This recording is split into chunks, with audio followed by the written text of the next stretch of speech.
안녕하세요. 성남트럭커입니다.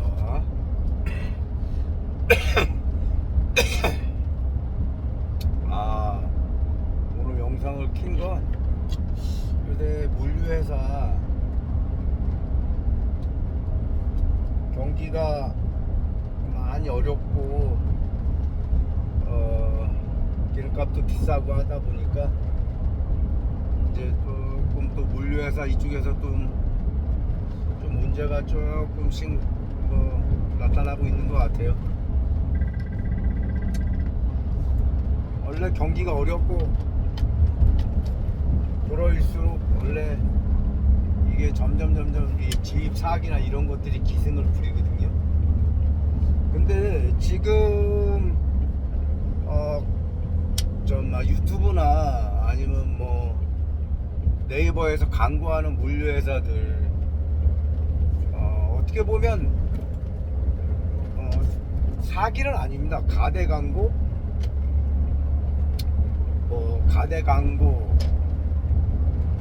그런 거로 저거 할 수 있는데 사기죄로는 아마 그게 안 될 겁니다. 근데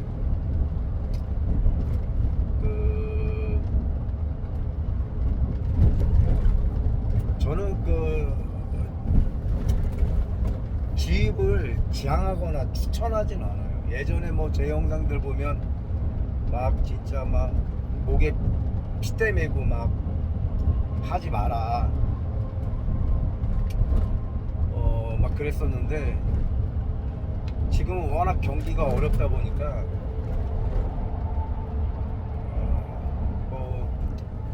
지금 만세 부르는 분들도 꽤 많이 있는 것 같아요. 만세 부르는 분들도 꽤 많이 있는 것 같고, 그러다 보니까 뭐가 맞다 거기서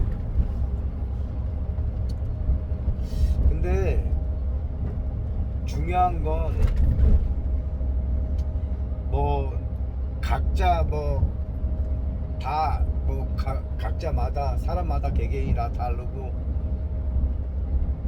그렇겠지만 먹고 사는 것도 다 제각각이고 그렇지만 물류회사에서 돈을 제가 봤을 땐 벌기는 쉽지 않을 겁니다. 어떤 사람들은 유명한 거 있잖아요. 뻘건왕소, 예?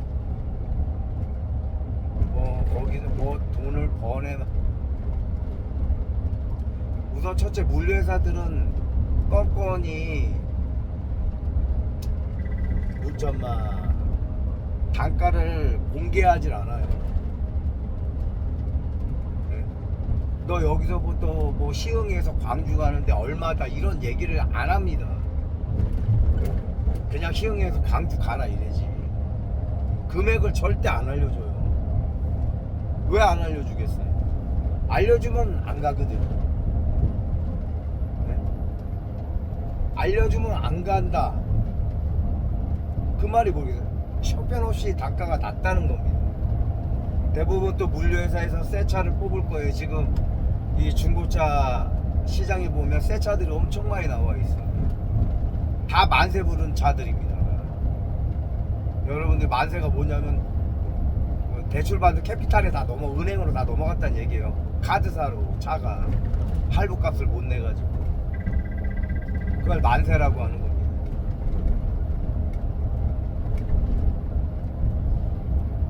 제가 예전에도 얘기한 거 있는데, 물류회사에서 뽑아먹는 방법은 여러 가지가 있지만 엄청 많아요. 그 중에 가장 큰 게 차입니다. 차. 애들이 차로 뽑아먹어요, 돈을. 특히 신차가 뽑아먹기가 좋죠. 우선 화물에 지입하는 사람들, 처음에 들어오는 애들한테, 그건 어떤 물류회사든 다 똑같습니다. 제가 봤을 땐 그래요. 뒤통수 치고 이제 거기서 뽑아먹는 것들은 제가 알기로는 좀 여러 가지가 있는데, 또 그들 나름의 또 많은 걸 개발하겠죠. 돈을 어떻게 하면 더 뽑아먹을까. 우선 물류회사에서 차를 뽑게 되면 할인 이런 거 절도 없어요. 아예 없어요. 원가 그대로 다 차 사야 됩니다. 여기 이유가 있겠죠. 이유가 있을 겁니다. 그리고 뭐 특장도 여러분이 직접 확인해야 되는데 초보자 여러분들과 확인할 수 있는 방법이 없어요. 그게 3천만 원인데 3,400으로 하는지 얼마로 하는지 알 수가 없습니다. 그건 그러니까 거기서도 뽑아 먹을 거예요. 조금씩 시차에서도 뽑아 먹고 특장에서도 뽑아 먹고 축당에는 축도 들어갑니다. 여러 가지 뽑아 먹겠죠. 그리고 또 이제 뭐 서류 관련비, 뭐 대행비 이런 거.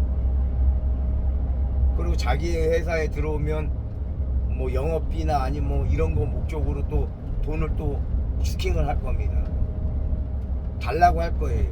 그게 500이 됐든 1000만 원이 됐든. 네? 거기서 또 뽑아 먹지요. 그 여러분들한테 만약에 뭐 그럴 겁니다. 뭐 직접적으로 1000만 원 철찰로 달라고 하면 그 낼 수 있는 사람이 누가 있겠어요? 별로 없을 거 아니에요. 그러니까 부가세에서 땡기는 겁니다. 여러분들이 차값이 1억이면 거기에 1억이라는 금액에 부가세가 포함되어 있는 거예요. 그래서 영업용 남발을 달고 하면 1000만 원을 다시 돌려받아요. 그러니까 물류회사 애들은 직접적으로 여러분들이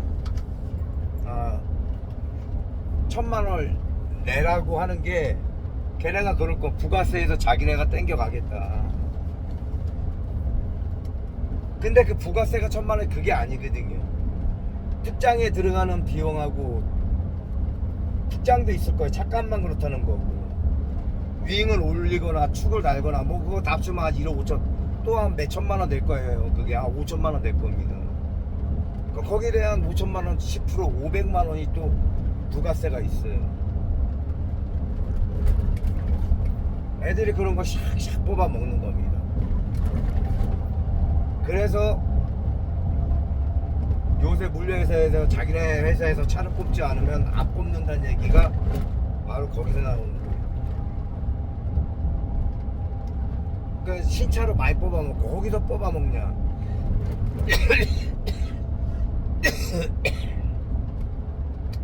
이제 신차나 이런 것들은 위에 이제 대가리급 애들이 뽑아 먹겠죠. 이사나 뭐 이런 애들이. 이제 그 밑에 애들도 뽑아 먹어야 될 거 아니에요. 그러면 이제 일을 해요. 일을 하면 제가 아까도 말했지만 운반비를 안 알려준다고 했잖아요. 총 매출에서 여러분들이 내가 만약에 물류회사에서 일을 하면 껌껌이 그럴 거예요. 아마 다음 달 말에 60일 뒤에 알려주겠다. 그때 뭐 통으로 뭐 그것도 껌껌이가 다 껌껌이 안 나올 겁니다. 그러니까 여러분 거기서도 운반비에서도 칼질 당하는 거예요. 운반비에서도 칼질 당하고 분명히 들어가면 그럴 겁니다. 우리 회사 매출의 7%, 8% 아니면 10%의 수수료를 받는다. 그러면 1000만 원에 10%다. 100만 원입니다. 네? 내가 1000만 원에 매출을 올렸으면 100만 원을 회사에 줘야 되는 거예요. 근데 거기서 끝나지 않는다고 얘기했죠. 내가 총 건건 개별 단가가 얼마인지 모르기 때문에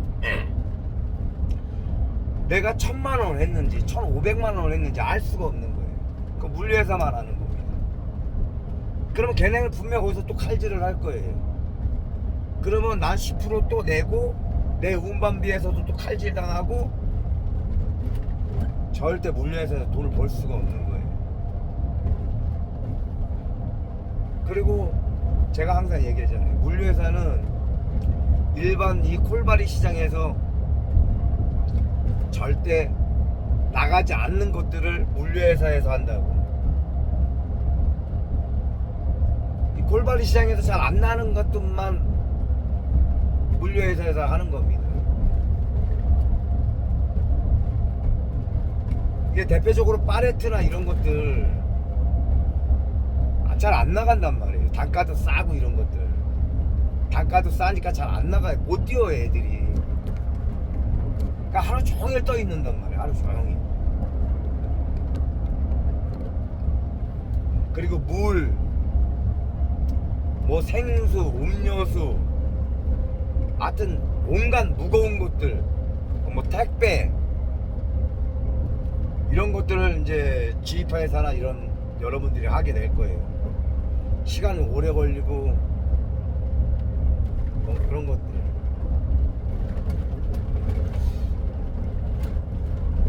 근데 뭐 그것도 좋아라 하고 하시는 분들이 있어요. 콜 잡는 것보다 난 그 정도 비용을 지불하고서라도 나는 지불하고 싶다. 뭐 그러면 하셔야 됩니다. 뭐 아예 안 남진 않겠죠. 안 남으면 버틸 수가 없으니까. 근데 어느 정도 시간이 지나면 느끼게 될 겁니다. 근데 난 그럴 바에야, 전 그래요. 그럴 바에야 차라리 그냥 국방 물류센터 이런데 야간 타임 가서 야간 타임 하는 게 낫지 않을까. 그렇게 힘들게 일해. 그 일주일에 단 하루 그 주말밖에 못 들어가요 집에.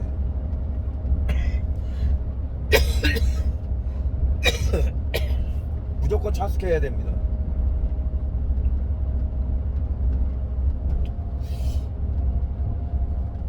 뭐 사람마다 생각이 다르니까 뭐 어쩔 수 없지만은 잘 생각하셔서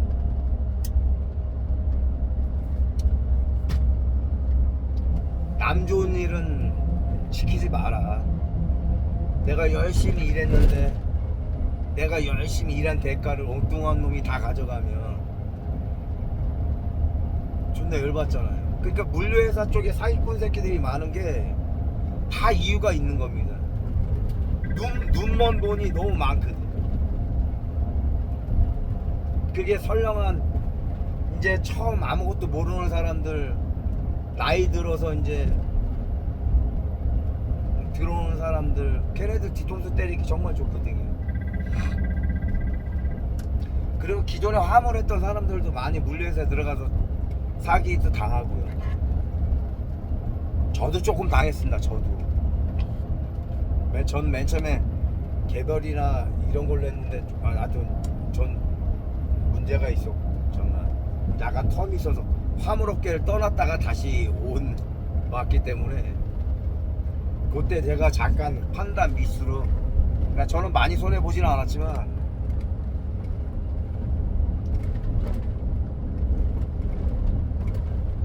그러니까 조심하셔야 돼요. 그러니까 저도 한번 경험을 해봤지만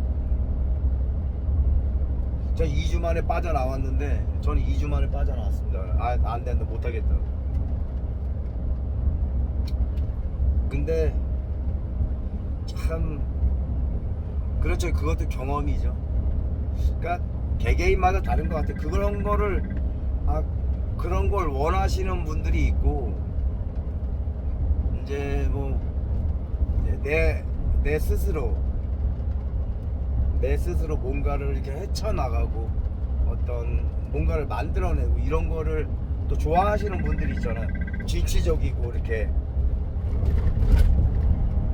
이제 그렇지 않은 분들은 조금 저기 하죠. 내가 꼭 남의 밑에서 뭔가를 이렇게 막 뭐 지입이 나쁜 건 아닌데, 큰 회사 진짜 일군 제대로 된 회사들, 제대로 관리하고 제대로 된 회사들 뭐 그런 데에서 하는 건 나쁘지 않겠죠. 근데 항상 얘기하잖아요. 그런 데는 자리가 없어요. 그런 데는 자리가 없습니다. 그리고 그런 데는 대부분 그 물류회사 있는 애들 제 친인척이나 가족들을 다 갖다 꽂아놔요.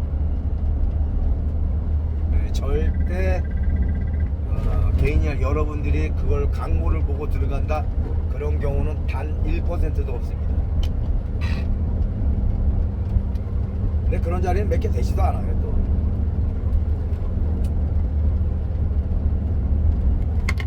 요새 또 지인 문제가 또 계속 불거지고 있는데, 하여튼 여러분들의 현명한 판단을 하셔서 잘 하시기 바랍니다. 근데 저는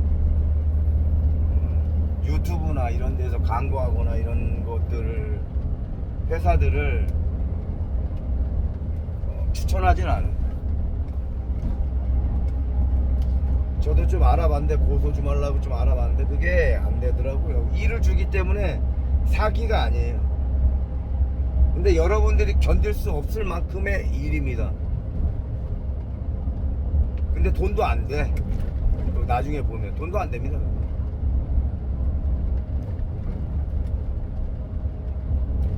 돈도 안 되는데 거의 눈 떠 있는 건 거의 24시간이죠. 쪽잠 자라는 거야.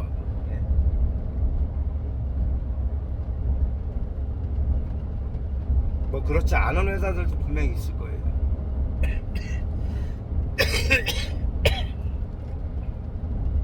근데 뭐 큰 금액을 내가 뭐 이 화물에서 내가 돈을 벌겠다 엄청나게 막 물류회사에서 그런 꿈만 버리면 돼요. 그러면 그런 데 들어가서 일하셔도 됩니다. 나 그냥 밥만 먹고 살겠다, 그냥 밥만 먹고 살겠다, 이런 생각으로 가시면 됩니다. 돈 벌기 쉽지 않아요. 못 벌어요. 나중에 차 고장 나고 사고 나면 그때는 뭐 아웃이 만세. 근데 뭐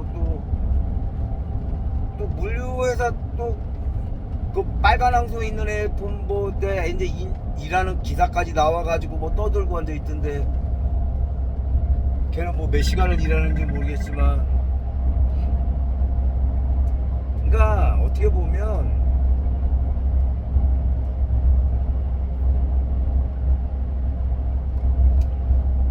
기사들, 화물차 기사들 중에서 진짜 나쁜 놈들이 너무 많아요. 나중에 그 기사가 또 사기를 친다니까. 지도 사기 당했다고.